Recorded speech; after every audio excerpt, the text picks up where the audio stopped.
Baik, Assalamualaikum warahmatullahi wabarakatuh. Waalaikumsalam Innalhamdulillah warahmatullahi wa nasta'inuhu wa nastaghfiruh wa na'udzu billahi min syururi anfusina wa min sayyiati a'malina may yahdihillahu fala mudhillalah wa may yudlilhu fala hadiyalah. Asyhadu an la ilaha illallah wa asyhadu anna Muhammadan abduhu wa rasuluh la nabiyya ba'dah. Alhamdulillahirabbil alamin, segala puji bagi Allah yang telah mengizinkan kita untuk kembali berkumpul di acara parent class yang terjadi di bulanan secara rutin dalam keadaan sehat walafiat insya Allah di bulan Ramadan yang insya Allah penuh berkah ini. Salawat serta salam tak lupa selalu kita curahkan kepada baginda kita Nabi Muhammad SAW yang dengan perjuangan beliaulah dengan para sahabatnya kita bisa berislam secara merdeka hingga hari ini dan bisa beribadah dan merasakan nikmatnya bulan Ramadan secara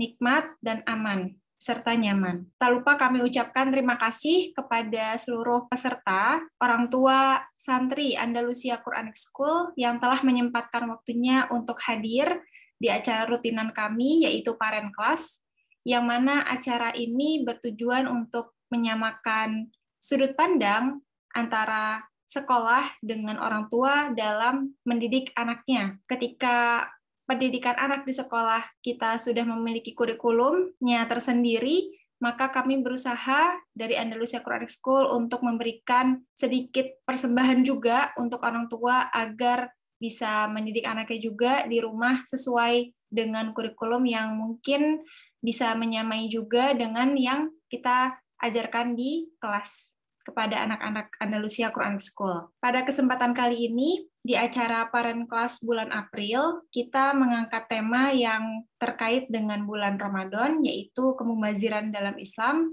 sebuah refleksi di bulan Ramadan. Mengingat di bulan ini, banyak sekali fenomena dalam mubazir ya, kemubaziran dalam makanan saat iftar atau buka puasa, yang dengannya semoga dengan kehadiran pemateri yang sangat luar biasa juga pada hari ini, kita bisa membahas bagaimana kemubaziran dalam Islam secara hukumnya, dan juga fenomena mubazir ini bagaimana sih kita sikapi dalam bulan Ramadan. Pertama-tama mungkin saya akan perkenalkan terlebih dahulu pemateri kita pada parent class bulan ini, yang beliau juga pernah mengisi parent class di bulan-bulan sebelumnya. Beliau adalah Dr. Abbas Mansur Tamam. Beliau menyelesaikan S1 sampai S3-nya di Universitas Al-Azhar Kairo di Mesir, dan sekarang beliau sedang menjadi dosen tetap Sekolah Pasca Sarjana Universitas Ibnu Khaldun Bogor, dan pernah menjadi tim ahli revisi dan pengembangan terjemah Al-Quran Kementerian Agama di tahun 2016 sampai 2019, kemudian tim ahli tafsir tematik Kementerian Agama RI hingga saat ini, sejak 2020. Tak lupa kita sama-sama berdoa dulu supaya acara ini diberkahi oleh Allah di bulan Ramadan yang pahalanya dilipat gandakan, dan untuk itu saya persilahkan kepada pemateri kita pada hari ini, kepada Dr. Abbas Mansur Tamam. Waktu dan tempat saya persilahkan. Baik, terima kasih Ustadzah Paramutia ya atas kesempatannya. Ya, Bismillahirrahmanirrahim. Assalamualaikum warahmatullahi wabarakatuh. Alhamdulillahirabbil alamin. Wassalatu wassalamu ala sayyidil mursalin wa ala alihi wa ashabihi ajma'in. Rabbi shrah li sadri wa yassir li amri wahlul 'uqdatam min lisani yafqahu qawli. Ya, Ustadz, Bapak, Ibu ya yang hadir dalam forum Zoom yang mudah-mudahan diberkahi oleh Allah Subhanahu wa taala. Ya, kita panjatkan puji dan syukur kita kepada Allah. Kita hari ini sudah memasuki hari ke-14 dari bulan suci Ramadan pada tahun ini. Mudah-mudahan Allah berikan taufik kepada kita sehingga kita bisa mengisinya dengan kegiatan-kegiatan yang berbentuk ibadah, bernilai ibadah di sisi Allah Subhanahu wa taala dengan imanan wahtisaban, sehingga Allah berkenan untuk mengampuni semua dosa-dosa yang telah berlalu, yang pernah kita perbuat. Ya, topik kita pada pagi hari ini berkenaan dengan soal kemubaziran. Islam. Saya ingin menyampaikan beberapa hal tentang persoalan ini berkenaan dengan apa yang disebut dengan israf dan tabdzir, karena dua istilah ini adalah istilah yang terkait satu sama lain. Kita tidak hanya harus terhindar atau menghindarkan diri dari tabdzir, tetapi juga dari israf. Ya, apa yang disebut dengan israf dan tabdzir ini akan kita bahas ya secara konsep, dan untuk kemudian bagaimana mudarat ya, israf dan tabdzir itu. Dan yang ketiga kita akan bicarakan tentang contoh dari kemubaziran seperti apa yang dikatakan oleh ulama-ulama kita untuk penting kita refleksikan ya di dalam kehidupan kita, khususnya berkenaan dengan bulan suci Ramadan yang sedang kita jalani ini ya. Mudah-mudahan semua kita terhindar dari israf dan tabdzir itu secara bersama-sama, dan kita bisa memberikan lingkungan yang kondusif untuk tumbuh kembang ya buah hati kita dalam naungan atau dalam lingkungan pendidikan, keluarga, masyarakat, dan sekolah yang kondusif, sehingga benar-benar anak kita, anak didik kita ya itu menjadi generasi yang tidak hanya ya dapat tumbuh kembang menjadi anak-anak yang pintar dan soleh, tetapi juga kelak mereka dapat melakukan amal-amal kita sebagai amal-amal yang utama di sisi Allah dan Rasul-Nya. Apa yang disebut dengan berlebihan? Ya, ini berkaitan dengan apa yang disebut dengan israf. Nah, israf itu kita terjemahkan dengan berlebihan. Ya, nanti tabdzir berkenaan dengan persoalan tentang boros, ya, berkenaan dengan harta. Nah, israf ini bisa berkaitan dengan ya perkataan atau perbuatan, bisa juga berkaitan dengan persoalan harta. Ya, populernya itu berkaitan dengan persoalan harta, ya, infak dalam pengertian belanja atau pengeluaran kita, tetapi juga ya, berkaitan dengan soal perbuatan dan perkataan. Kita menyebut ya obrolan dia itu berlebihan, yang dia lakukan itu berlebihan. Ya, sama juga di dalam bahasa Arab juga begitu, ya, bahwa israf itu berlebihan itu bisa disebutkan untuk perkataan atau perbuatan, tetapi populernya disebutkan di dalam bab infak, sehingga ada kaitannya dengan apa yang disebut dengan tabdzir. Nah, kita ya harus memerankan diri kita sebagai orang yang tidak berlebihan, ya, tidak hanya di dalam bab infak, di dalam bab harta kekayaan, tetapi juga di dalam berpakaian, ya, bertindak, berperilaku, dan juga di dalam berbicara. Anak-anak kita ini harus terjaga, tidak hanya dari soal tabdzir harta, tetapi juga dari hal israf ya di dalam setiap persoalan yang terkait dengan kehidupan sehari-hari kita. Dan ini yang dikatakan oleh Al-Asbahani ya, atau Ar-Raghib Al-Asbahani di dalam Al-Mufradat fi Gharibil Quran ya, bahwa israf itu melampaui batas dalam setiap perbuatan yang dilakukan manusia, meskipun umumnya dipahami sebagai berlebihan dalam berinfak ya. Terkadang infak yang berlebihan itu dinilai atau dilihat dari sisi jumlahnya, terkadang juga dari sisi caranya. Dari sisi jumlahnya, uang yang dikeluarkan untuk belanja tentang suatu hal yang sebenarnya sederhana,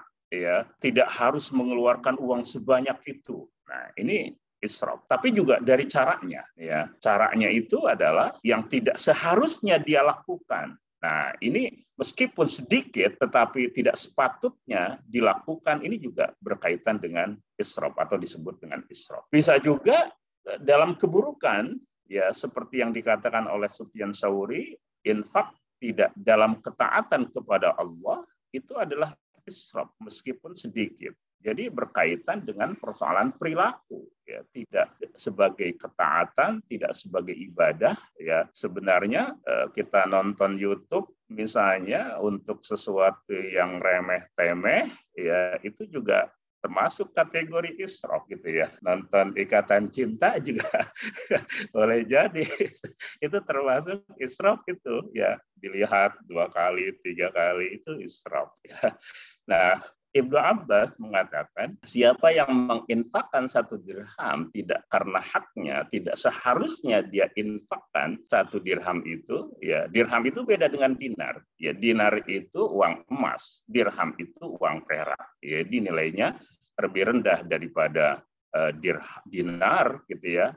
1 dirham saya lupa ya konversinya dari dinar ke dirham dan ke rupiah itu, tetapi ya itu dipastikan bahwa nilai tukar dirham itu jauh lebih rendah daripada dinar ya, tetapi meskipun 1 dirham tetapi tidak karena semestinya dia keluarkan, ya itu merupakan israf. Ya, dan betapa sering ya orang melakukan ini. Pada waktu yang sama juga nanti kita akan bicarakan bahwa ia juga bisa disebut sebagai tabdzir, pemubaziran. Nah, dalam kebaikan itu juga bisa terjadi israf.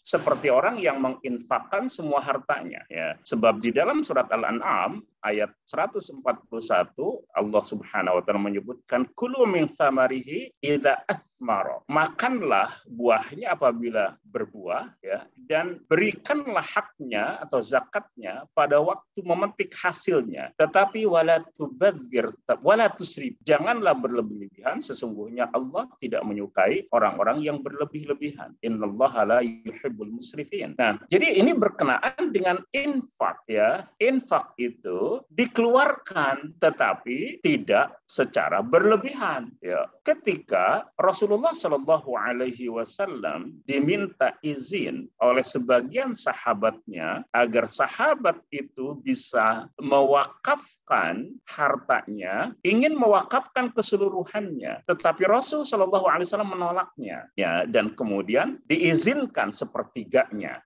Alasannya adalah bahwa engkau simpan untuk anak cucumu ya, atau untuk anak-anakmu, dan engkau tinggalkan mereka dalam keadaan berkecukupan, itu jauh lebih baik daripada engkau tinggalkan mereka dalam keadaan alatan yatakaffafunan nas gitu, dalam keadaan bahwa dia serba kekurangan dan terpaksa kemudian meminta-minta kepada orang lain.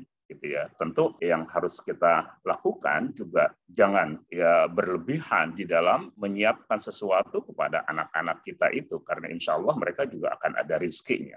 Tetapi hadis itu menyebutkan bahwa orang mewakafkan hartanya keseluruhannya sementara dia masih punya anak yang membutuhkan belanja, pemberian belanja darinya, itu juga termasuk israf. Jadi israf juga bisa terjadi di dalam kebaikan, tidak hanya di dalam keburukan. Nah, kalau begitu bagaimana dengan infaknya Abu Bakar ketika Abu Bakar menginfakkan keseluruhan harta yang dimilikinya ya pada waktu Rasul memobilisasi infak untuk perang Tabuk, untuk kemudian terlebih dahulu Umar menginfakkan setengah hartanya, Umar kemudian duduk di sisi Rasul ingin tahu berapa yang diinfakkan oleh Abu Bakar, ternyata Abu Bakar menginfakkan seluruh hartanya. Apa yang engkau tinggalkan untuk keluargamu, wahai Abu Bakar? Abu Bakar mengatakan, aku tinggalkan untuk mereka Allah dan Rasul-Nya. Gitu ya. Ketika Rasul bertanya kepada Umar,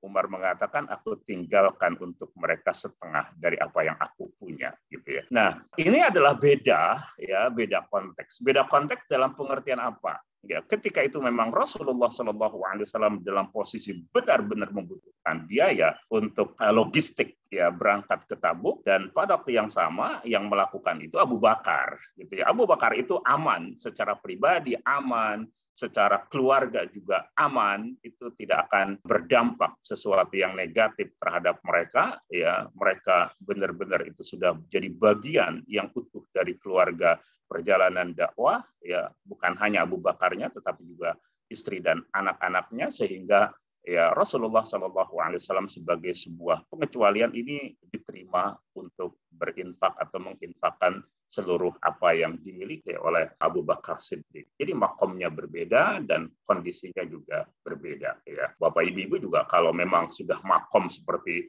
Abu Bakar Siddiq, sudah merasa betul bahwa esok hari itu ada di tangan Allah ya, dan ini adalah makom dan hal di dalam konteks ilmu tasawuf, ya, bahwa orang itu sudah merasakan betul bahwa esok hari itu di tangan Allah, dan apa yang dia inginkan selalu mendapatkan pengayoman dari Allah, diberi oleh Allah secara kontan, maka orang semacam ini tidak perlu menyimpan untuk esok hari. Dan betapa banyak kita menemukan orang semacam ini juga terjadi di dalam kehidupan kita.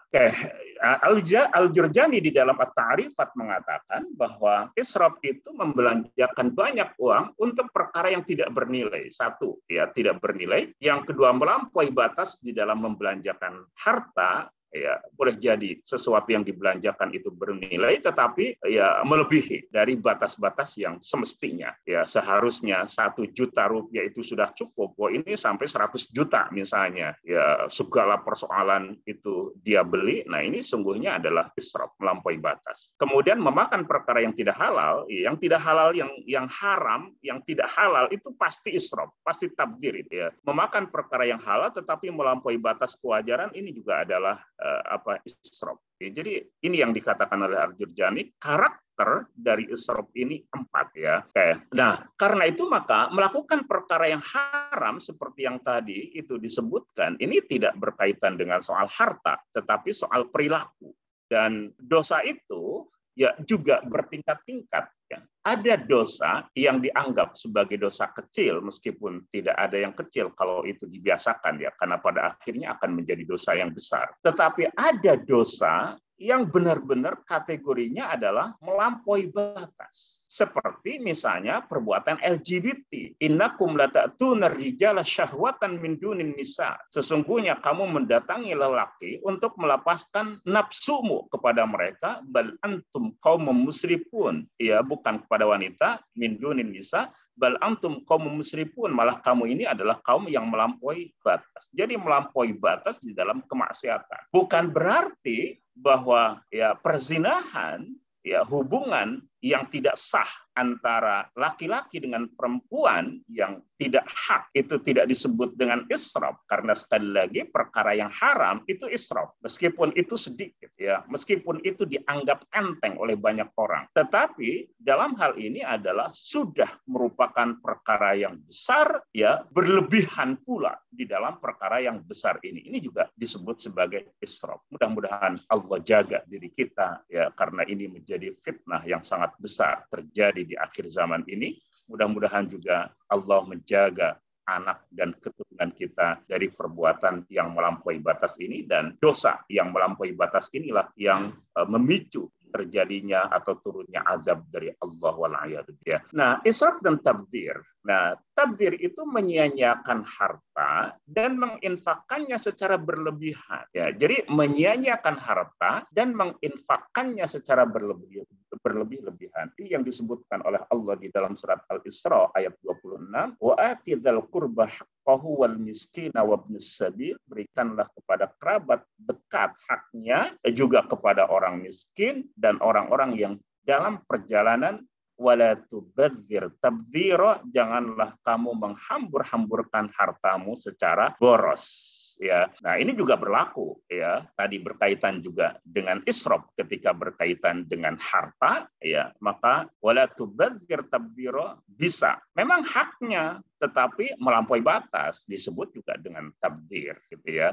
Itu menginfakkan secara berlebihan, menyia-nyiakan harta. Ya, tidak semestinya perkara itu dibeli, tetapi kemudian dibeli, ya. Dan di bulan Ramadan ini tadi sudah disebutkan betapa sering orang, ya, melakukan dua persoalan ini. Jadi segala dibeli, ya, padahal yang dibeli itu tidak memiliki nilai dan tidak mendatangkan kebaikan. An-Nawawi mengatakan bahwa tabdzir itu ya tidak ihsan. Ya, ihsan itu artinya adalah kemampuan yang optimal di dalam memanage, ya, belanja harta sehingga mengeluarkannya untuk sesuatu yang tidak pantas. Belanja makanan yang mahal yang tidak pantas baginya itu tabdzir. Contoh kasat mata misalnya sekarang ini donat saja itu ada yang terbuat dari emas dan harganya tentu saja selangit. Padahal emas itu diyakini, ya, tidak ada seorang pun ahli gizi yang mengatakan bahwa makan emas itu berdampak atau lahirnya semacam energi, tidak berdampak apa-apa. Sudah harganya sedemikian selangit, ya tidak berdampak apa-apa terhadap kebaikan di dalam tubuh kita. Saya tidak tahu apakah kemudian memasukkan logam seperti emas ke dalam perut kita itu tidak mendatangkan mudorot, gitu ya. Saya yakin bahwa sesungguhnya itu mendatangkan mudorot, meskipun tidak ada peneliti atau belum ada penelitian yang berkaitan dengan itu. Karena ketika seseorang meletakkan sesuatu tidak pada tempatnya, itu pasti terjadi kerusakan, ya. Tidak sesuai dengan sunnatullah bahwa orang makan emas. Ya, jadi itu termasuk tabdir, ya. Nah, karena itu maka israf itu lebih umum dari kemubaziran.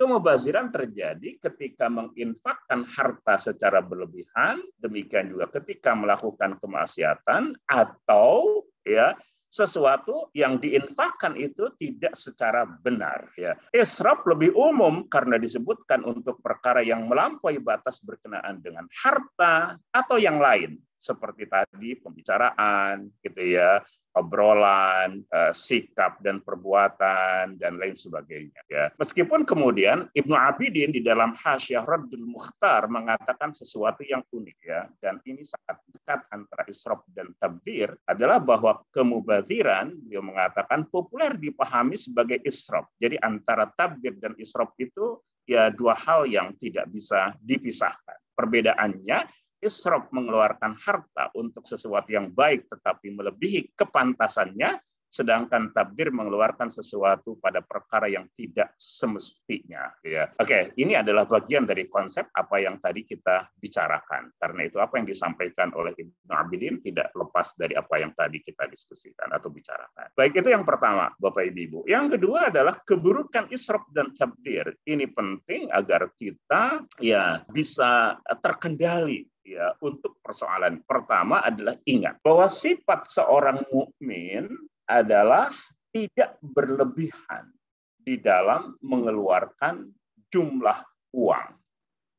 Karena itu di dalam surat Al-Furqan disebutkan walladzina idza anfaqu, ya, orang-orang mukmin adalah orang-orang yang apabila membelanjakan harta lam yusrifu, mereka tidak berlebihan, walam yaqturu, dan tidak pula kikir, wa kana baina dzalika qawama, tetapi belanjanya itu tengah-tengah antara yang demikian, ya. Jadi kita tidak boleh terlalu royal sehingga terjadi pemborosan, tetapi juga jangan sampai sesuatu yang benar-benar diperlukan itu padahal uangnya ada tidak dibeli, ya. Nah, itu juga termasuk kikir, ya. Istrinya, anaknya pengen sekali gitu, sekedar makan apa gitu ya, tapi kemudian tidak diberikan, ya, padahal yang ingin itu adalah anak yang sedang belajar berpuasa gitu ya. Nah, belajar berpuasa ada bagusnya supaya dia menjadi anak yang tertarik, ya, dengan ibadah puasanya, ya, diberikan reward, dia berpuasa, kemudian makanan yang dia inginkan asal itu adalah makanan yang wajar, ya, halalan thayyiban dan wajar itu dibelikan, ya tidak apa-apa kemudian dibelikan. Yang tidak boleh itu adalah setiap yang kita inginkan itu kemudian diikuti, dituruti. Itu termasuk bagian dari persoalan israf. Secukupnya saja. Nah, di dalam surat An-Nisa disebutkan wala ta'kuluha israfan wa bidaran. Janganlah kamu makan harta anak yatim lebih dari batas kepatutan, dan janganlah kamu tergesa-gesa membelanjakannya. Ya, ini menunjukkan berkenaan dengan persoalan tentang orang yang mengurus harta anak yatim, dia dalam keadaan tidak punya, ya, tetapi dia mengurus harta anak yatim sehingga harta itu terpelihara, terberdayakan, ya, maka ketika itu diperbolehkan orang yang mengurus harta anak yatim itu kemudian ikut memakan dari hasil apa yang dia usahakan berkenaan dengan harta anak yatim itu, tetapi harus dalam batas-batas, ya, yang tidak melebihi kepatutan. Nah, kemubaziran itu dibenci oleh Allah Subhanahu wa taala. Ini hadis yang diriwayatkan oleh Imam Muslim bahwa Allah meridhoi 3 perkara dan membenci 3 perkara. Meridhoi ketika kita semua menyembah Allah dan tidak menyekutukannya dengan sesuatu apapun, berpegang teguh pada tali Allah, ajaran Allah, dan kemudian kita bersatu di dalam ukhuwah dan tidak bercerai-berai di tengah-tengah umat ini sehingga umat ini menjadi kuat ya. Itu 3 hal yang dicintai oleh Allah. 3 hal yang dibenci oleh Allah adalah banyak berbicara dari orang lain, ya, qila wa qala, apa yang dikatakan orang kemudian diceritakan balik, diceritakan kembali, dia menjadi orang yang disebut dengan ember, ya, apa yang dia dengar dia bicarakan, ya, kafa bil mar'i itsman an yuhadditsa bi kulli ma sami', cukup merupakan sebuah perbuatan dosa ketika orang cenderung untuk mengatakan apa yang dia dengar.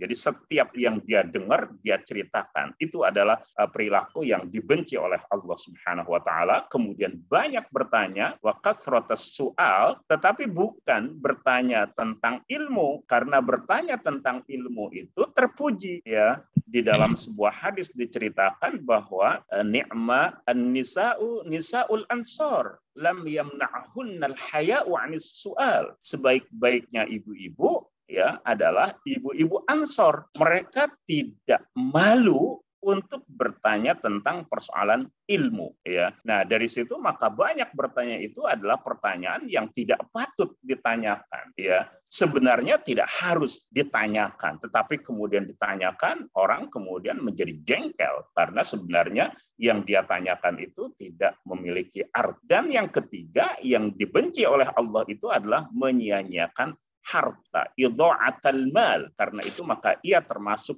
kemubaziran, dan kemubaziran termasuk yang dibenci oleh Allah Subhanahu wa taala. Nah, ayat lain ya, kemubaziran itu adalah karakter setan, ya. Dan ini adalah ayat yang sangat populer, wa atidal qurba haqqahu wal miskina wabnas sabil wala tubadzir tabdzira. Berikanlah kepada keluarga-keluarga yang dekat akan haknya kepada orang-orang miskin dan orang-orang yang ada di dalam perjalanan, tetapi wala tubadzir tabdzira, janganlah kamu menghambur-hamburkan hartamu secara boros. Innal mubadzirina, sesungguhnya para pemboros itu adalah ikhwanas syayatin, saudara-saudara setan. Wa kana syaitanu li rabbih kafura, dan setan itu sangat ingkar kepada Tuhannya. Nah, jadi Bapak Ibu, ya, innal mubadzirina kanu ikhwana syayatin, ini adalah ayat yang sangat populer, ya, yang sejak lama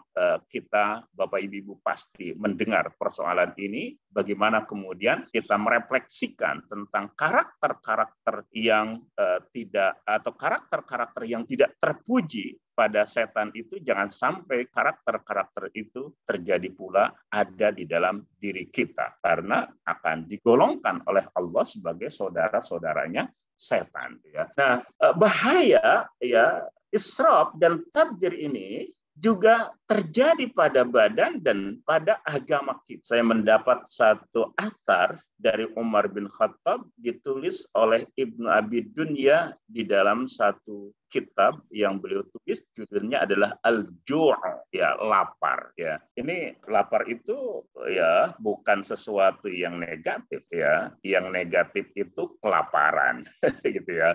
Tapi lapar itu bisa positif karena kita selama di bulan suci Ramadan itu merasakan lapar. Tetapi lapar yang kita rasakan itu sangat positif. Nah, Umar mengatakan, ayyuhan nas, wahai manusia, iyyakum wal bitnata minat ta'am. Hati-hati dengan terlalu kenyang dengan makan, ya. Al-bitnah, ya. Saya dulu ingat ya, ketika waktu kecil kalau menjelang sholat isya, ya, itu imam masjid itu ngecek perut. jadi dia pegang perut gitu ya.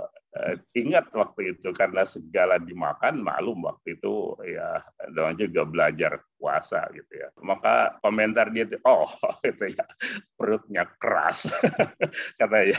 Jadi ini adalah karakter ya orang yang tidak positif tentu saja ya gitu. Dan ini harus hati-hati, jangan sampai kita sudah seusia seperti ini ya itu masih ketika selesai buka puasa itu perut kita menjadi sangat keras sih ya, gitu ya. Bisa 32 kalau Bani tahun itu kan sederhana ya. Kalau sudah 34 itu kan itu sudah kondisi khusus itu ya. Kalau muatannya sangat banyak. Nah, jadi hati-hati dengan terlalu kenyang dengan makanan ya. Fa innaha maksalatun 'anis shalat. Nah, ini adalah bahaya pada agama karena ia membuat malas untuk sholat, membuat malas untuk sholat. Terlalu kenyang membuat kita menjadi sulit untuk bergerak ya. Dan karena itu giliran waktu sholat ya sudah malas untuk berangkat ke masjid, ketika ikut sholat ya dalam keadaan sholat itu ngantuk, apalagi tarawihnya. Jadi fa innaha maqsaratun 'anis sholat, dan kata-kata sholat ini adalah simbol dari amal-amal ibadah yang kita lakukan ya, karena dengan kenyang itu akan membuat kita bukan hanya sekedar malas untuk sholat, tapi juga malas tadarus, malas untuk zikir, pengennya itu ya itu 180 derajat gitu ya. Jadi makan 45 derajat, tetapi semakin kenyang itu nambah ya sampai 180 derajat, dan akhirnya adalah bismillahirrahmanirrahim amutu wa ahya. Kemudian mufsidatun lil jasad, merusak badan ya, murithatun lis-saqami, kemudian membuatnya sakit. Nah, ini wa annallaha tabaraka wa taala yubghidul al-habra as-samin. Sesungguhnya Allah membenci perut yang buncit. Ini peringatan gitu ya. Rasulullah Shallallahu Alaihi Wasallam menyebutkan persoalan ini, bahkan sesungguhnya di dalam kitab Taurat bahwa Allah Subhanahu Wa Taala membenci ya perut yang buncit, itu disebutkan di dalam kitab Taurat yang diturunkan kepada Musa alaihissalam. Jadi ini adalah persoalan, bukan persoalan tanda kemakmuran, tetapi musibah yang membuat Allah Subhanahu Wa Taala membenci orang yang memiliki perut semacam ini. Ini adalah peringatan bagi kita ya. Orang seusia kita itu ya metabolismenya sudah bermasalah. Karena itu maka yang harus dilakukan adalah mengurangi konsumsinya supaya kemudian tidak overload di dalam perut kita. Nah, kemudian walakin alaikum bil qasdi fi qutikum. Kamu harus menyederhanakan konsumsi ya, fa innahu adna minal islah. Karena ia lebih dekat dengan kebaikan atau perbaikan ya. Islah itu melakukan sesuatu kebaikan ya. Karena itu maka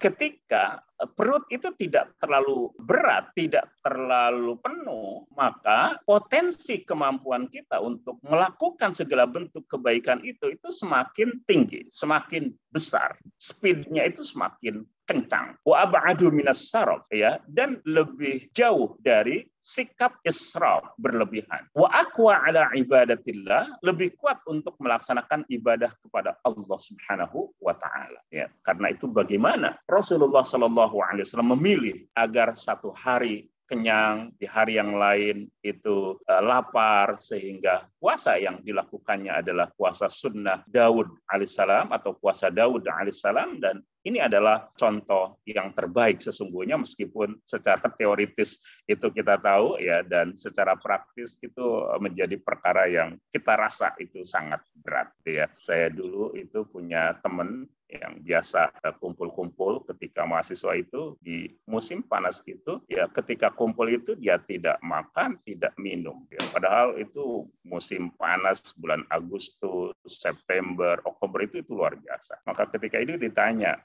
antum puasa ya? Dia mengatakan mudah-mudahan kuat gitu ya. Perasaan kemarin lusa antum berpuasa, sekarang sudah berpuasa ya. Dia mengatakan Rasulullah mengajarkan begitu gitu ya. Lah, apakah antum tidak ngerasa panas? Dia mengatakan api neraka jahanam jauh lebih panas daripada musim ini. Subhanallah. Itu adalah contoh dari orang yang bisa melakukan kontrol diri, dan begitulah ya Ali bin Abi Thalib mengajarkan kepada kita bahwa meskipun pada waktu musim panas, tetapi itu jauh lebih ringan daripada kelak kita harus menghadapi api di dalam azab di dalam api ya. Wa innahu lan yahlika 'abdun hatta yu'thara syahwatahu 'ala dini. Nah, ini penting. Seseorang tidak akan celaka hingga dia mendahulukan syahwat atas agama. Nah, ini adalah sesuatu yang sangat serius, karena ketika seseorang itu mendahulukan syahwat atas ajaran agamanya, ini akan membuat dia celaka. Jadi selama ya dia atau orang itu tetap ada di dalam perkara yang mubah,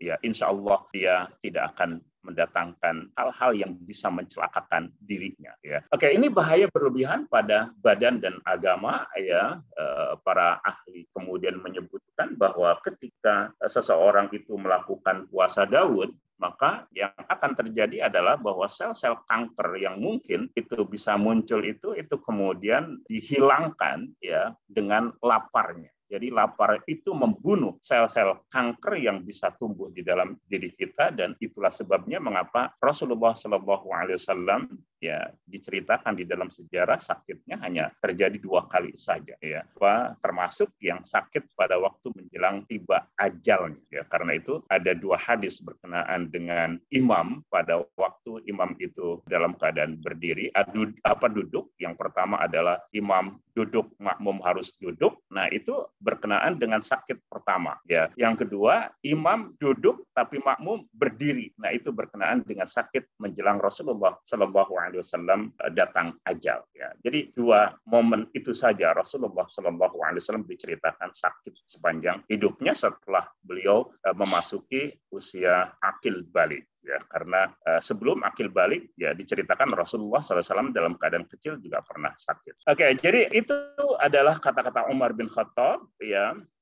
Mengapa problem tabdzir itu seringkali terjadi? Persoalan yang utama itu karena problem gengsi ya. Biasanya para pesohor itu menjadi ini persoalan yang paling besar terjadi pada para pesohor ya. Orang-orang yang saya tidak tahu apakah yang banyak followernya di media sosial ini terjadi ya, tetapi ya crazy rich ya itu terjadi gitu ya. Ini adalah problem yang semestinya ya hal-hal yang murah itu juga ya bisa dipakai, tetapi karena takut dilihat disorot ya brandnya itu, dia harus mengeluarkan uang yang sangat besar ya. Tetapi bagus misalnya kita pernah dengar gitu ya, seseorang yang pesohor ya, tetapi dia mengatakan yang penting kita itu pede, dia bilang meskipun apa yang kita pakai itu KW, orang kan tidak akan melihat secara persis apa yang kita akan gitu ya. Orang akan melihat bahwa apa yang dikenakannya itu adalah barang-barang yang branded, yang mahal, padahal sebenarnya tidak begitu. Yang penting kita pede, itu bagus ya. Kalau itu ya di dalam diri kita. Nah, jika problem gengsi ini terjadi pada diri kita, maka dampaknya itu akan membebani anggaran belanja. Ya, ketika anggaran belanja terbebani serius, itu bisa berdampak pada pailit. Karena itu betapa banyak pesohor yang pada akhirnya jatuh miskin, pailit. Kenapa? Karena pola hidupnya, pola konsumsinya yang high cost. Nah, ketika membebani anggaran belanja, maka akan membuat kita punya perspektif yang menyimpang di dalam cara mendapatkan harta ya, sehingga kemudian melahirkan ya tujuan menghalalkan segala cara. Korupsi ya itu terjadi kenapa? Karena perspektif yang menyimpang di dalam cara mendapatkan harta. Sehingga yang penting adalah dia dapatkan. Persoalan dari mana itu bukan persoalan, tidak dianggap persoalan. Dan karena itu maka akan melahirkan kepemilikan harta yang haram. Harta yang haram itu bukan rezeki. Karena yang disebut dengan rezeki adalah sesuatu yang halal. Jadi korupsi itu memang bukan rezeki. Ya. Nah, Bapak Ibu yang saya muliakan, ya penting dalam hal ini kita paham tentang bagaimana Allah memberikan rezeki kepada hamba-hamba. Bahwa apa yang ditetapkan di Lauh Mahfuz sebagai rizki bagi kita, ya nominal itu, jumlah itu akan kita dapat. Kalau kita sabar, bisa kontrol diri, maka kita akan dapat yang halal. Tapi ketika kita tidak kontrol diri, maka kita akan mendapatkan yang haram. Nah, nominalnya sabar tidak sabar akan sama. Nah, tetapi problemnya yang satu benar merupakan rizki yang halal baginya, tetapi yang ketika ia dapatkan tidak secara halal, maka akan menjadi malapetaka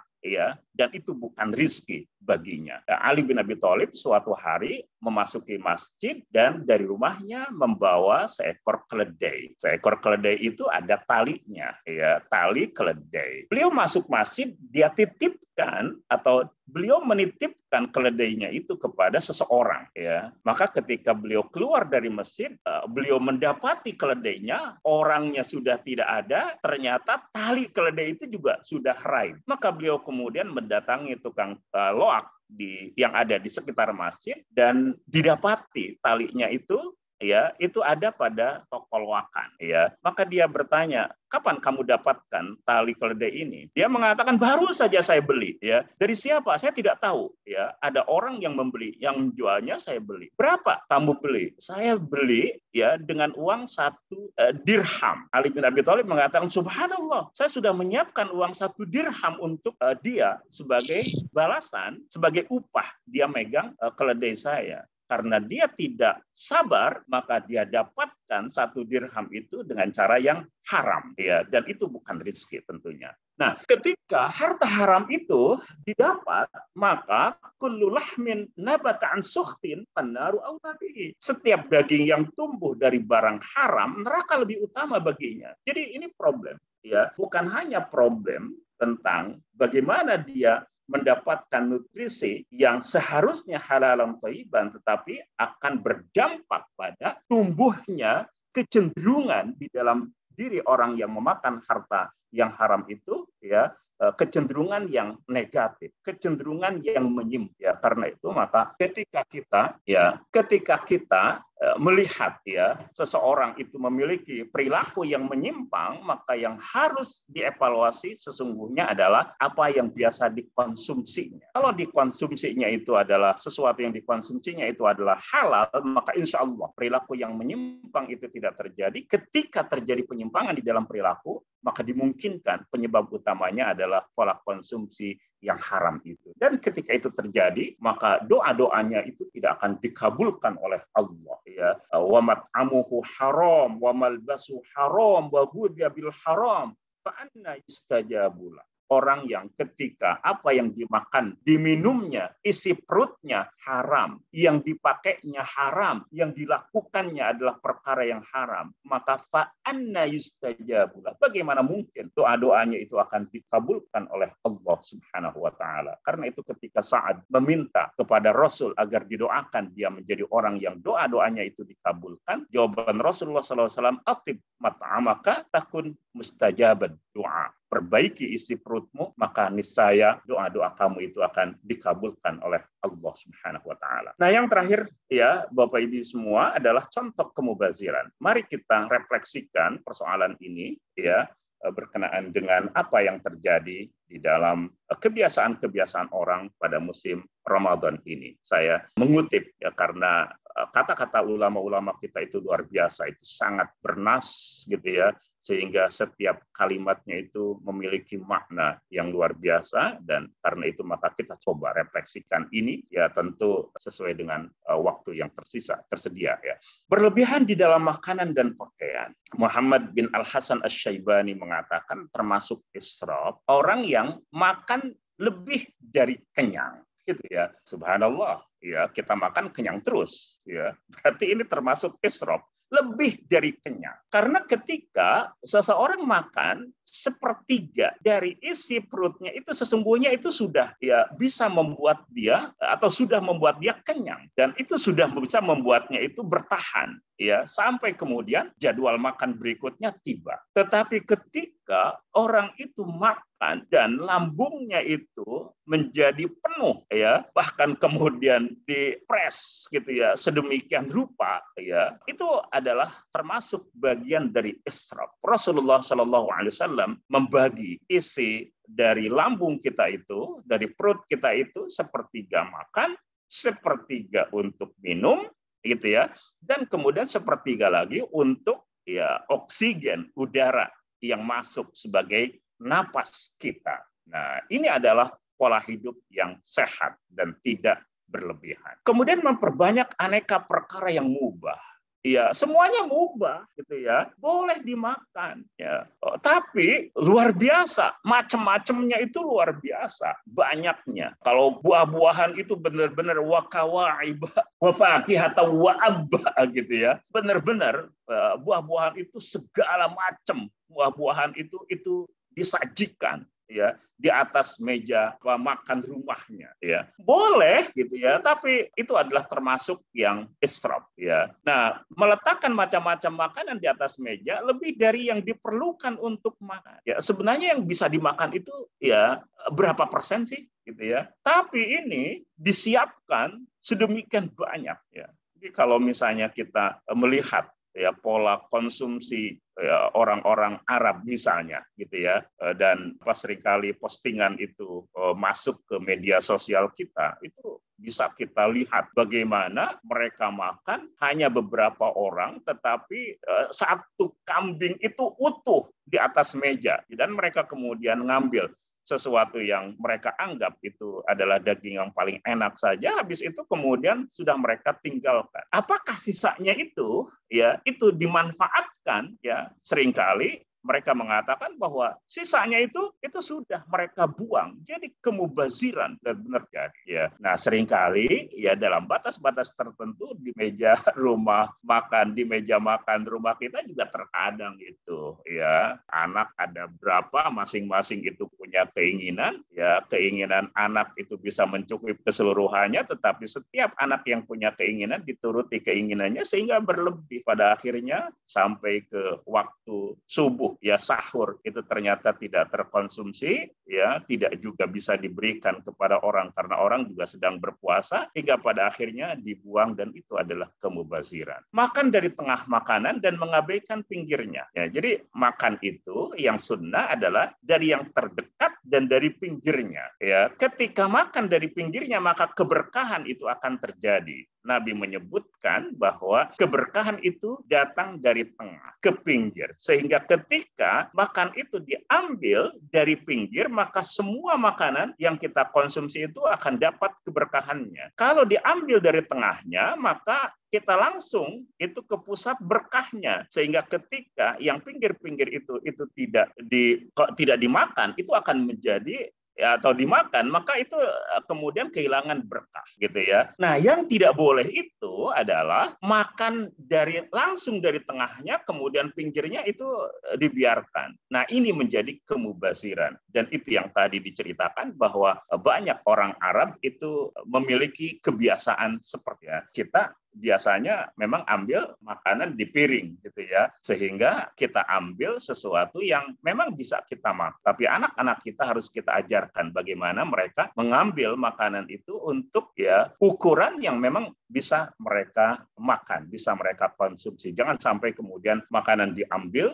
banyak sekali tetapi yang bisa dimakan pada akhirnya hanya sebagian saja untuk kemudian dibuang, dan ini adalah bagian dari proses pendidikan kita kepada anak-anak. Nah, Asy-Syaibani menyebut makan roti yang masih panas karena dianggap lebih enak. Ya, kadang ya bukan hanya roti, ya roti itu adalah makanan orang Arab ya, makan roti. Tapi seringkali ya kita juga menganggap bahwa ketika makanan itu masih panas itu lebih enak. Padahal yang makanan panas itu makanan yang tidak berkah ya, dan itu mendatangkan mudarat bagi gigi kita, mudarat juga bagi pencernaan kita dan seterusnya, dan ini dianggap sebagai israf ya, berlebihan. Membersihkan sisa-sisa makanan dari jari tangan tetapi tidak memakannya. Nah, ini jangan sampai ini kemudian terjadi gitu ya. Atau kita misalnya makan di tangan itu masih belepotan makanan itu, kemudian langsung cuci tangan. Nah, ini bagian dari kemubaziran. Jadi sampai benar-benar tidak ada yang tersisa ya. Kemudian membiarkan makanan yang jatuh tidak dipungut untuk dimakan. Ya, jadi apa yang dikatakan dulu ketika kita masih anak-anak itu, kalau ada makanan jatuh kita ambil lagi belum 5 menit. Itu sebenarnya juga bagian dari satu hal yang baik sebenarnya gitu ya. Tinggal kemudian bagaimana kita bisa membersihkannya agar tidak konsumsi sesuatu yang kotor. Nah, israf dalam urusan pakaian dan seperti dalam makanan tersebut juga sama gitu ya. Kira-kira Afwan Ustadz, mic-nya ya itu ke mute sendiri ya. Baik, jelas ya?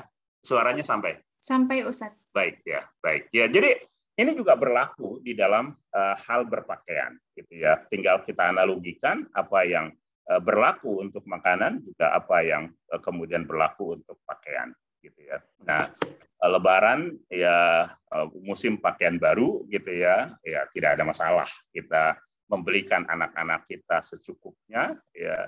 Tetapi pakaian yang kita anggap wajar untuk dikenakan oleh anak-anak kita, gitu ya. Nah, anak-anak yang saya punya pengalaman dulu itu punya anak yang kedua itu ya dibelikan pakaian yang bagus, tapi kemudian dia mengatakan jangan itu. Wah, itu kenapa? Kemahalan.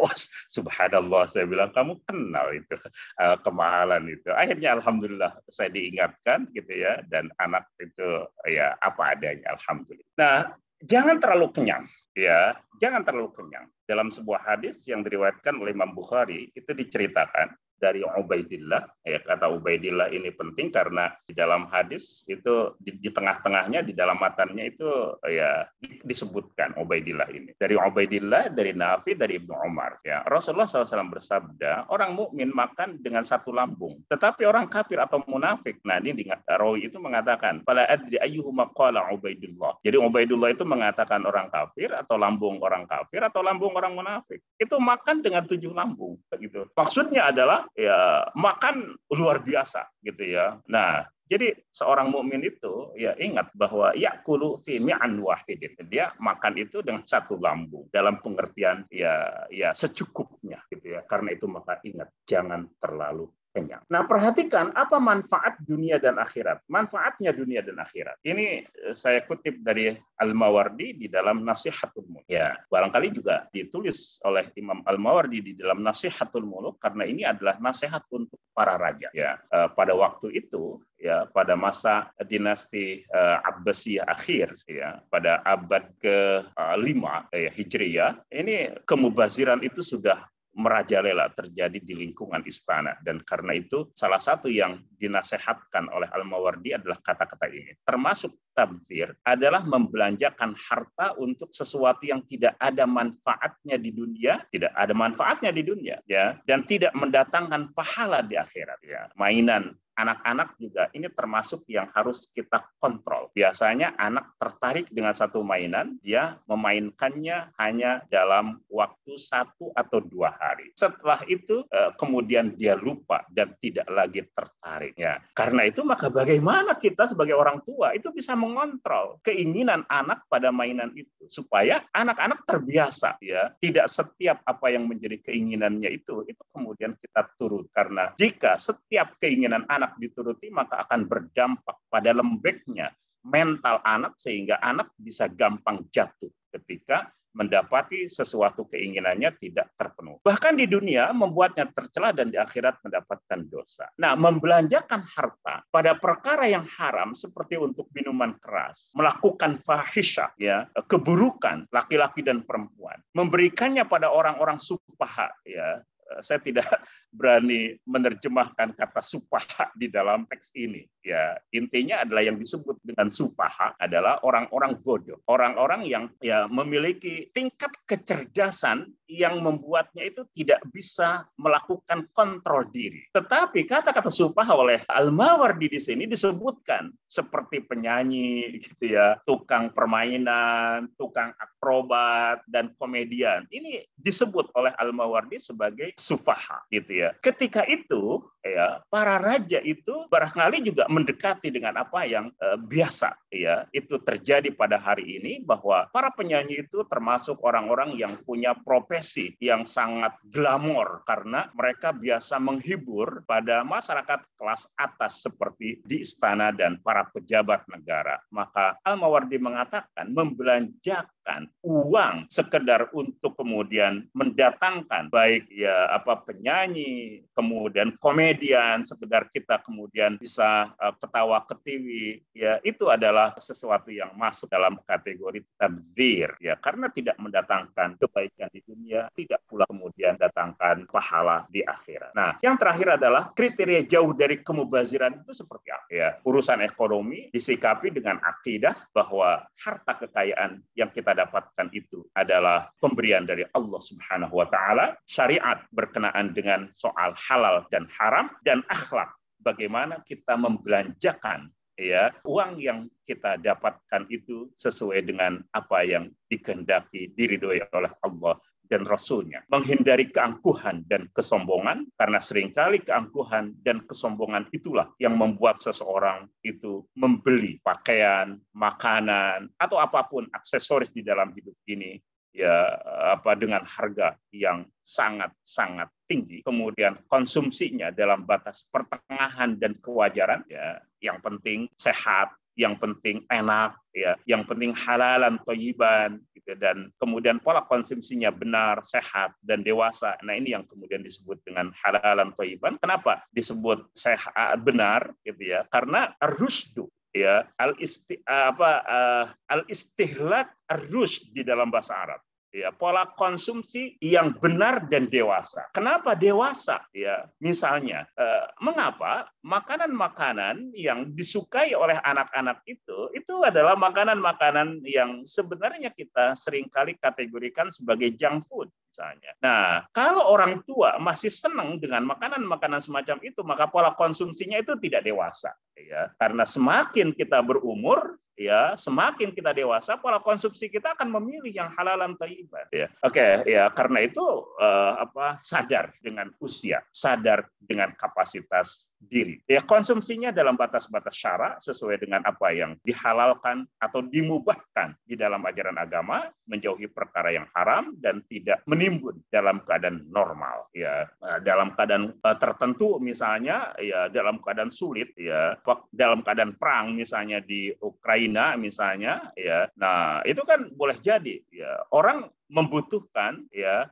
cadangan makanan karena mereka tidak berani untuk keluar dari rumahnya. Tetapi dalam keadaan normal ini tidak boleh ya. Seringkali kemudian barang yang dia beli ya itu di rumahnya ternyata sudah banyak barang serupa belum juga dipakai, tetapi ketika ke supermarket melihat barang yang sama, kayaknya ini belum ada di rumah atau kita perlu ini. Ya. Nah, ini banyak sekali itu bisa terjadi di dalam kehidupan kita, dan karena itu maka belanja itu ya secukupnya. Ya, secukupnya dalam batas-batas yang memang dibutuhkan untuk dipakai, dikonsumsi. Ya, Bapak Ibu, ya itu adalah soal kemubaziran di dalam Islam. Ya, mudah-mudahan ada manfaatnya, dan saya kembalikan ke moderator. Tafadhal mashkura. Baik, terima kasih Ustadz Abbas atas penyampaian materinya. Kemudian setelah ini kita lanjut langsung dengan sesi tanya jawab, dan mungkin para Bapak Ibu yang ingin bertanya bisa raise hand untuk menanyakan secara langsung ataupun mengirimkannya di kolom chat. Sebelumnya mungkin saya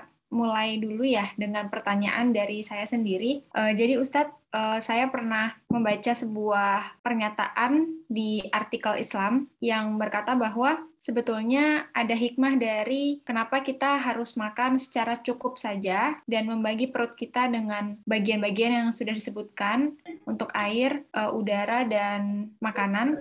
Karena ternyata hikmahnya itu kita ketika kenyang maka ibadah akan semakin malas gitu. Nah, menurut Ustadz, apakah pernyataan ini benar? Karena di situ juga disebutkan di artikel yang saya baca, karena kita itu hidup bukan untuk makan, tapi kita makan untuk beribadah, menunjang ibadah kita. Jadi secukupnya saja ketika kita makan dan kita bisa menunjang ibadah kita menjadi lebih kuat, maka kuat dalam beribadah, maka itu sudah cukup. Nah, kemudian apakah ada korelasinya juga Ustadz dalam mendidik anak? Ketika kita misalnya dalam bulan Ramadan sudah makan dengan sangat kenyang sebagai orang tua ya. Nah, kemudian setelah kita makan dengan kenyang, yang seharusnya pada malam-malam Ramadan itu kita bisa mendidik anak dengan baik, contohnya mengajak anak untuk taraweh dan mengajarkan hukum-hukum Islam pada malam itu, tapi karena kita makan dengan banyak, mungkin bisa jadi kita tidak semampu itu untuk mengajarkan ilmu tersebut pada anak-anak, padahal bulan Ramadan adalah bulan yang sangat, ya bulan emas gitu ya, untuk memperbaiki diri. Bagaimana tanggapan Ustadz? Mungkin itu dari saya. Ya, baik. Terima kasih Ustadzah Farah ya. Ya, apa yang tadi disampaikan tadi yang saya kutip dari Umar bin Khattab Ya, wahai manusia, hati-hati dengan terlalu kenyang dengan makan karena ia membuat malas untuk sholat, merusak badan dan membuatnya sakit. Ya, sesungguhnya Allah membenci perut yang buncit. Kamu harus menyederhanakan konsumsi karena ia lebih dekat dengan kebaikan, lebih jauh dari berlebihan israf, lebih kuat untuk melaksanakan ibadah kepada Allah Subhanahu wa Ta'ala. Jadi apa yang tadi disampaikan benar dan ini ma'thur, ya, disampaikan atau dikatakan oleh Umar bin Al-Khattab dan dikutip oleh Ibnu Abi Dunya di dalam kitabnya Al-Ju'. Ya. Nah, dari situ maka bagaimana kita bisa mendidik anak-anak kita di bulan suci Ramadan ini? Ya, pertama adalah falnabda bi anfusina, mulai dari diri kita sendiri, orang tua.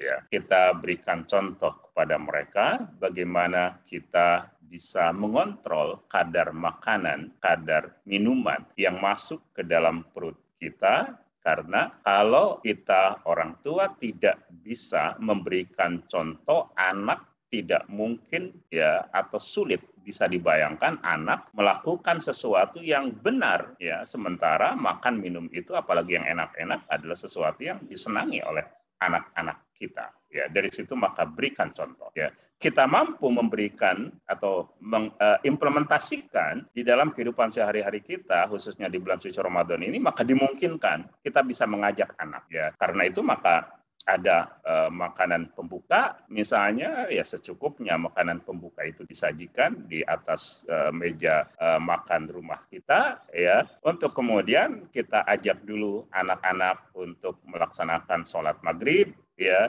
Setelah sholat maghrib kita berikan keleluasaan mereka untuk makan, ya terkadang anak-anak makannya nanti ya habis sholat tarawih misalnya, ya itu juga bagus gitu ya. Dan ketika itu ya makan anak juga tidak terlalu banyak gitu ya. Nah jadi bagus ya kita memberikan contoh sekaligus kemudian mengontrol pola konsumsi anak-anak kita di rumah kita ya, dan mudah-mudahan kemudian kita mampu melakukan aktivitas-aktivitas ibadah pada malam hari di bulan suci Ramadan ya bersama dengan anak dan keluarga kita semuanya ya. Tentu ini adalah hal yang positif dan demikianlah Rasulullah SAW melakukannya pada bulan suci Ramadan, khususnya pada malam al-ashru al-awakhir, 10 hari terakhir di bulan suci Ramadan. Begitu ya Ustazah ya, Mangga. Baik.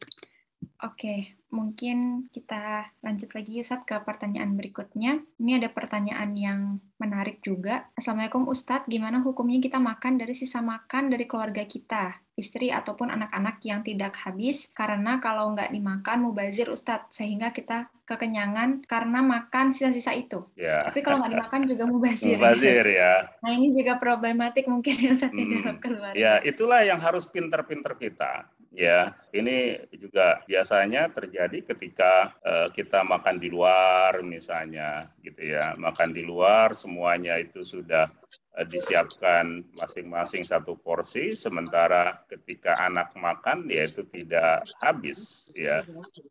Ketika kita menghabiskannya berarti kita makan berapa porsi gitu ya. Karena satu porsi kita sudah kita makan, kemudian kita tambah dengan makanan sisa dari anak-anak kita. Syukur kalau anaknya satu, kalau anaknya 4 masing-masing itu tidak habis, nah itu kan bermasalah. Nah dari situ maka kita perlu ya ngukur diri, kemungkinan itu terjadi ya. Kalau misalnya makan di luar, kemudian orang tua bapaknya misalnya tahu diri ini pasti anak-anak nggak habis ini. Sementara kalau anak-anak dibelikan kurang dari atau hanya setengah porsi misalnya, mereka nggak akan happy misalnya. Maka orang tuanya biar saya pesen setengah porsi gitu ya. Nah, karena itu maka ketika ada sisa dari anak-anaknya dia makan ya, dan itu tidak membuat dia kekenyangan gitu ya. Demikian pula di rumah ya, kalau anaknya memang dimungkinkan itu tidak habis ya makanan yang dia ambil ya, maka dia sudah menyiapkan perut yang kosong untuk menghabiskan sisa-sisa dari makanan anak. Jadi seperti itu yang kemudian perlu kita lakukan ya, meskipun seringkali bahwa persoalan ini bersifat teoritis gitu ya, tapi begitulah memang kewajiban kita mendidik anak-anak. Wallahu a'lam. Baik Ustaz. Kemudian pertanyaan selanjutnya mungkin agak sedikit menyerempet ke masalah lain. Assalamualaikum Ustadz, bagaimana halnya dengan israf dalam prosesi pernikahan, sementara Islam hanya mewajibkan laki-laki yang ingin mengawini seorang wanita untuk membayar mas kawin seperti yang telah disyariatkan oleh Allah dalam surat An-Nisa ayat 24-25. Sedangkan Islam sangat mencela perbuatan israf seperti yang dijelaskan tadi dalam surat Al-Isra 26-27. Ini mungkin persoalan israf di hal lain ya, karena tadi ternyata israf lebih umum, bisa di banyak hal. Mungkin itu Ustaz. Ya, memang ya israf dan tabdzir di dalam bab pernikahan itu adalah fenomena yang umum ya, dan tantangan tentang gengsi yang membuat seorang keluarga atau keluarga itu melakukan resepsi pernikahan yang berlebihan itu disebabkan karena soal gengsi. Ya, dan inilah yang disiasati oleh Rasulullah SAW bahwa pernikahan yang paling berkah adalah pernikahan yang paling murah biayanya. Jadi bahkan banyak dicontohkan ya, ada seorang perempuan yang datang menawarkan dirinya untuk dinikahi oleh Rasulullah gitu ya. Siapa yang tidak mau dinikahi Rasul gitu ya. Rasul ya melakukan pernikahan itu kalau diperintahkan oleh Allah ya, tidak karena istrinya 9 kemudian dianggap tercela, tidak. Rasulullah itu semuanya atas perintah dari Allah, dan dalam kedudukannya yang khas sebagai Rasul yang berkenaan dengan kewajiban untuk menyampaikan dakwahnya, bagaimana dakwah Islam ini bisa terbesar secara masif, satu diantaranya adalah karena proses pernikahan itu. Nah, dia datang kepada Rasul, ya aku menghibahkan diriku untukmu. Rasul kemudian tidak berkenan, dan karena itu ya kalau aku carikan laki-laki lain, ya, dia mengatakan asal engkau yang mencarikannya. Maka kemudian didapati ada seorang laki-laki yang sedang duduk di pojok masjid dan ditanya, kamu udah nikah apa belum? Dia mengatakan, belum Rasulullah. Ya, Rasul mengatakan, kamu mau nggak menikahi perempuan ini? Ya, dia mengatakan mau, siapa yang nggak, Rasul gitu ya. Kemudian sepakat bahwa laki-laki perempuan itu siap untuk menikah, tetapi Rasul bertanya, apa yang bisa kamu berikan sebagai mahar untuknya? Dia mengatakan, saya tidak punya apa-apa wahai Rasulullah gitu ya. Kamu punya nggak cincin yang terbuat dari besi? Ya, cincin besi apa berapa nilainya? Dia mengatakan, saya tidak punya Rasul. Terus apa yang kamu punya? Ya, kamu punya nggak surat kulhu? Ya, surat Al-Ikhlas. Oh, kalau itu saya hafal Rasulullah.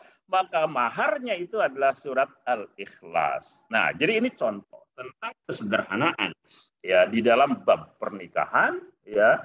Demikian pula kemudian Rasulullah SAW mengajarkan kepada kita jangan karena persoalan gengsi kemudian ya segala bentuk ya hiburan gitu ya, makanan yang tidak perlu itu kemudian disiapkan. Dan ingat bahwa sebaik-baiknya atau pernikahan yang paling berkah adalah pernikahan yang paling murah biayanya. Ya. Tentu Rasulullah SAW mengantisipasi persoalan tentang tabdzir dan israf yang umum itu terjadi di dalam proses pernikahan itu. Wallahu a'lam. Baik Ustaz, tadi ada Bunda Zainab Putri yang raise hand, mungkin ingin bertanya, bisa unmute Bunda Zainab Putri untuk menanyakan pertanyaannya secara langsung. Iya, terima kasih Ustazah.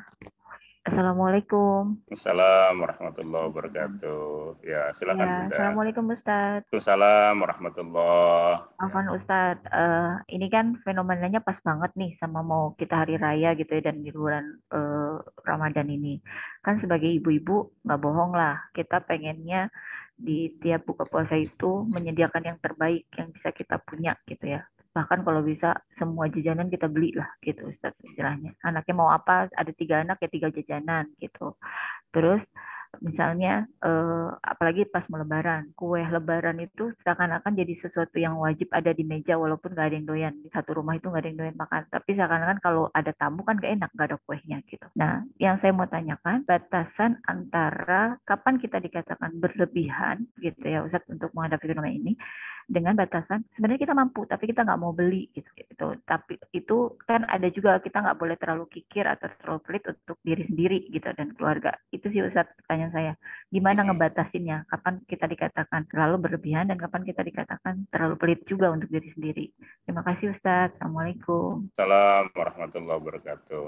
Ya, langsung saja ya, kita. Baik ya. Pertama, ya beli, hadirkan ya dalam batas-batas yang memang itu bisa dikonsumsi. Ya, jangan berlebihan sehingga makanan yang kita beli, makanan yang kita buat memang tidak mungkin bisa dimakan, gitu ya. Nah ini. Ya, jadi meskipun anak kita 3, anak kita 4, keinginannya beda-beda, nggak apa-apa, ya dalam batas-batas tertentu, ya itu silahkan, ya itu diikuti, tetapi dalam batas-batas yang memungkinkan itu semua bisa dimakan dan apa yang mereka makan tidak membuat mereka kekenyangan. Gitu ya. Nah itu satu ya. Yang kedua ada makom ya tuntutan sosial yang terjadi pada seseorang dan tidak dituntut pada orang lain. Ya, ini berkenaan dengan kedudukan seseorang di tengah masyarakat. Ya, karena itu maka pengetahuan tentang kadar diri ya. Rahimallahu man arafa qadra nafsi itu menjadi penting ya. Misalnya ya, orang yang dia memang sebagai pejabat misalnya ya, pejabat tinggi misalnya gitu. Nanti lebaran itu akan banyak orang yang bertandang untuk berziarah ke rumahnya. Maka silahkan ya, siapkan makanan yang wajar untuk kondisi Bapak dan Ibu di dalam kapasitasnya seperti itu. Ya, tetapi tentu tidak berlebihan, gitu ya, tidak berlebihan. Kalau satu jenis makanan atau suatu makanan dengan merek tertentu itu sudah mencukupi, ya, tidak membuat orang memandang rendah, tidak menjadi pembicaraan atau tidak membuat Bapak Ibu menjadi pembicaraan orang, maka dalam batas itu cukup untuk disediakan. Meskipun ada makanan yang jauh lebih mahal dari apa yang Bapak Ibu siapkan itu. Ya. Nah, karena itu maka persoalan tentang israf ya atau tabdzir itu bisa berbeda antara seseorang dengan orang yang lain. Ya. Boleh jadi suatu makanan bagi saya itu sudah tergolong sebagai israf ya, karena memang tidak dibutuhkan itu. Tetapi bagi Bapak Ibu yang memiliki kedudukan khusus ya dan kemudian ada di dalam satu komunitas, maka membuat Bapak Ibu itu bersikap wajar dalam menyediakan makanan untuk komunitasnya meskipun itu lebih mahal dari apa yang memang tidak diperlukan oleh orang lain, itu insya Allah tidak masuk dalam kategori israf. Ya. Jadi batasannya adalah batasan kewajaran untuk kondisi kita, tetapi ya semua itu tentu ya tidak kemudian dibuat-buat, tidak membuat kita melakukan hilah. Oh ini bagi saya nggak apa-apa gitu ya. Padahal sebenarnya ya pinter-pinterlah ngukur diri ya. Karena itu maka Umar bin Abdul Aziz itu bagus itu nasihat kepada anaknya itu rahimallahu man arafa qadra nafsi. Mudah-mudahan Allah memberikan rahmat kepada orang yang tahu tentang kondisi dan kapasitas dirinya. Silahkan Bapak Ibu semuanya ukur ya, jangan sampai kemudian kita melakukan sesuatu yang tidak mendatangkan kebaikan dunia, tidak juga kemudian mendatangkan kebaikan untuk negeri akhirat. Wallahu a'lam. Baik Ustaz, untuk pertanyaan selanjutnya masih terkait hal yang sama, bagaimana batas jumlah pakaian pada wanita? Berapa batas jumlah pakaian pada wanita, sedangkan wanita suka lapar mata? Mungkin ini masuk lagi ke pembahasan israf tadi ya? Ya, lapar mata ya. Ya, lapar mata bisa juga terjadi pada laki-laki, bukan hanya pada perempuan, gitu ya. Nah, intinya adalah ya persoalan tentang kontrol diri, gitu ya, kontrol diri. Yang wajar silahkan beli, ya. Yang tidak wajar tinggalkan, gitu ya. Ketika pakaian itu ya sebenarnya tidak diperlukan. Ya. Jadi seringkali membeli pakaian, gitu ya. Tapi sudah berapa lama pakaian itu tidak pernah dipakai, misalnya. Nah, jadi Jadi kalau ada semacam itu sudah terjadi israf itu, ya, sudah terjadi tabdzir di dalam belanja pakaian. Nah, kita itu perlu kemampuan kontrol diri untuk persoalan itu, ya. Jadi jangan sampai kemudian menjadi semacam candaan, gitu ya. Suami mengadakan workshop, ya, tapi workshop itu sebenarnya pekerjaan suami dan istri, ya. Suaminya work, bekerja, istrinya shop, gitu ya.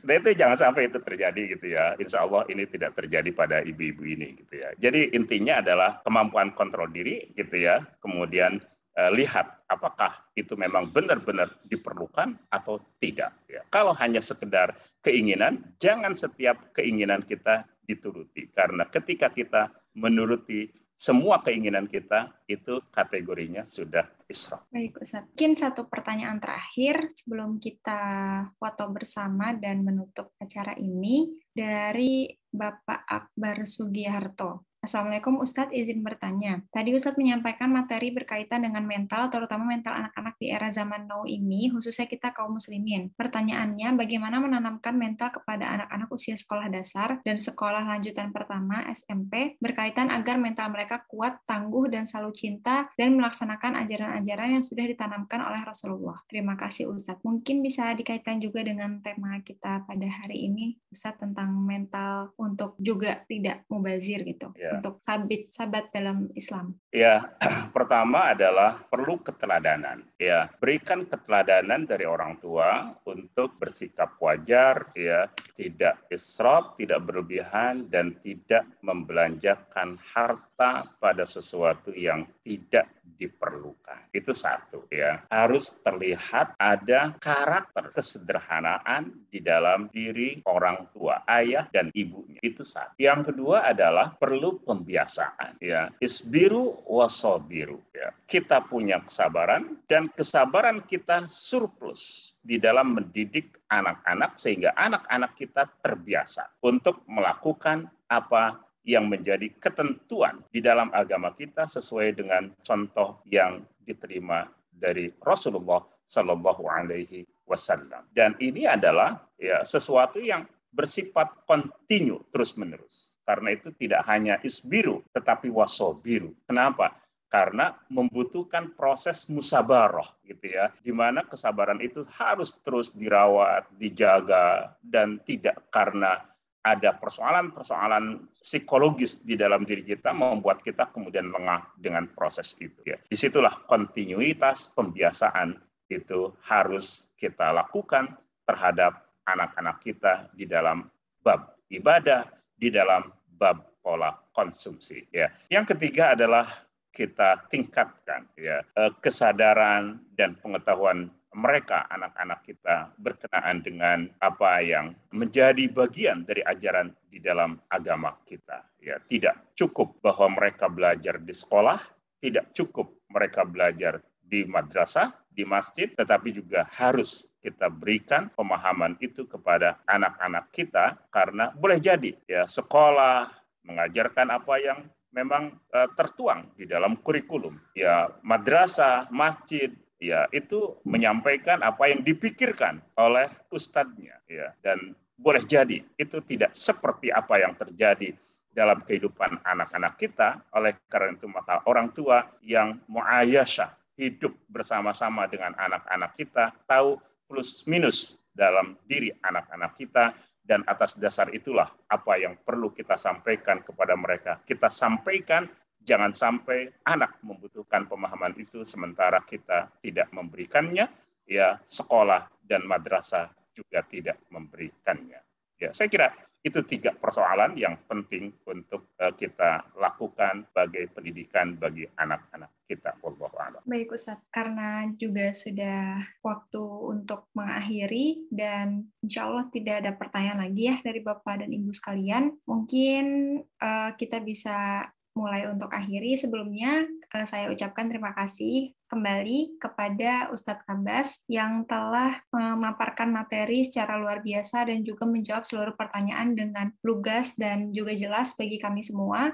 Semoga apa yang kami dapatkan di sini bisa bermanfaat dan juga yang lebih penting bisa diimplementasikan ke depannya oleh para Bapak dan Ibu dan juga untuk kami semua dari Andalusia Quranic School. Mungkin sebelum kita akhiri, kita bisa berfoto bersama terlebih dahulu dan yang mungkin akan dipimpin oleh host ya, host dari Andalusia Quranic School. Silahkan host untuk mungkin bisa diambil alih ya oleh host, silahkan. Oke, terima kasih host atas bantuannya untuk sesi perfotoan. Saya ucapkan terima kasih kembali kepada seluruh hadirin, Bapak dan Ibu, sampai bertemu di paren kelas selanjutnya. Mohon maaf jika ada salah kata. Wassalamualaikum warahmatullahi wabarakatuh. Waalaikumsalam warahmatullahi wabarakatuh. Ya, terima kasih Ustaz Dahara ya. Bapak Ibu ya, terima kasih semuanya. Waalaikumsalam warahmatullahi Ya, wabarakatuh. mohon izin Terima kasih ya. Terima kasih Ustaz. Ustaz, Ustazah. Assalamualaikum. Izin live Ustaz. Ustazah.